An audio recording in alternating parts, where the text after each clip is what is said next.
Speaking of festive, around the holidays, people like to decorate things, you know. They'll dress up their houses, offices, and sometimes even their pets. I'm going to show you how to decorate your computer by designing your very own wallpaper. Very simple. Now, you can do this a variety of ways, but for today's illustration, we'll be using Microsoft's Photo Editor and Jask's Paint Shop Pro. Now, I'm going to minimize this. Thank you, Kat, so much for that demonstration. I've got this picture of my dog here. I took this picture last night. This is Sprocket, my little dog. Now, I took this picture with my digital camera, but if you can zoom in really close, you'd see that the edges are kind of blurry. It didn't take very well, and I was ready to throw this picture away. It kind of looks like it's got a soft focus to it, but that's not what I wanted. I wanted something crisp and clean. But instead of deleting it, I looked at it and I said, well, wait a minute. Maybe I can open it up in the Microsoft Photo Editor. This is what it's in right now. This program, by the way, comes with Microsoft Office 2000. It's got built-in effects that are really kind of neat. Like you can apply a chalk and charcoal effect and emboss. You can emboss the picture, make it look like it was designed with a graphic pen.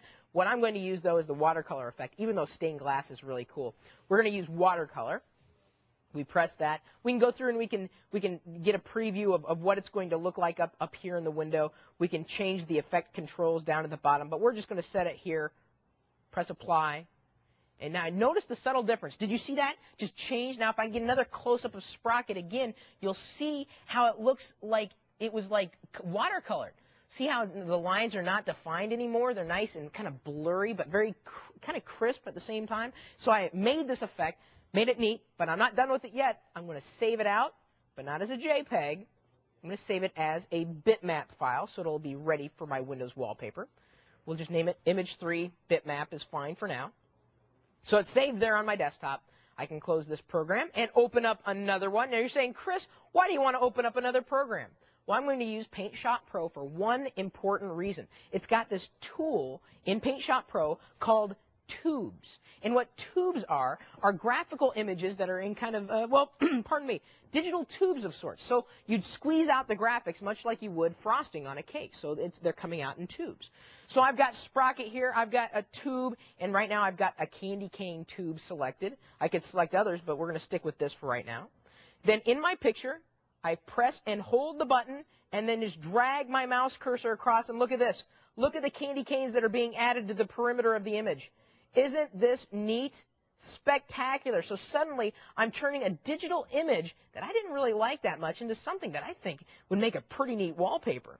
So now I've got these candy canes dancing around the edge, but I'm not done yet. We need some more Christmas cheer. So let's see what other tubes we have. Let's see here. Colored roses. No, it's not really holiday-ish. Oh, some holly. That might not be bad. Little lights. Oh, yeah, we need to have some little lights. So we'll select that tube, and we'll go through here. And we'll just do the same thing. We'll just drag and drop over it. And look at these lights. The lights are being added to the perimeter of the image. And again, all I'm doing is just pressing and holding my mouse button is randomly placing these lights around the edge, right on top of the candy canes. And I can add more. I could add ornaments. I could add whatever I want to this image. Once I'm done, I could save it. I'm actually going to save it as something else. Let's save as. Let's go to the Windows folder, because that's where most of the wallpapers are going to be set. Save it as Desktop Sprocket. Now we saved it in the Windows folder. We'll close Paint Shop Pro. To change your wallpaper, you just right-click on the desktop, go to Properties, and right there under the first tab, you can browse for it. And right there is where I saved it, Desktop Sprocket. I've selected it. I press Apply, so I can do anything else, or if it didn't work, I can check it. Press OK, and look at that. I got Sprocket with candy canes and lights dancing around them. Oh, so cool. Now, if you're ready to deck your desktop with tubes of holly, you can get even more help on our website, techtv.com/call-for-help.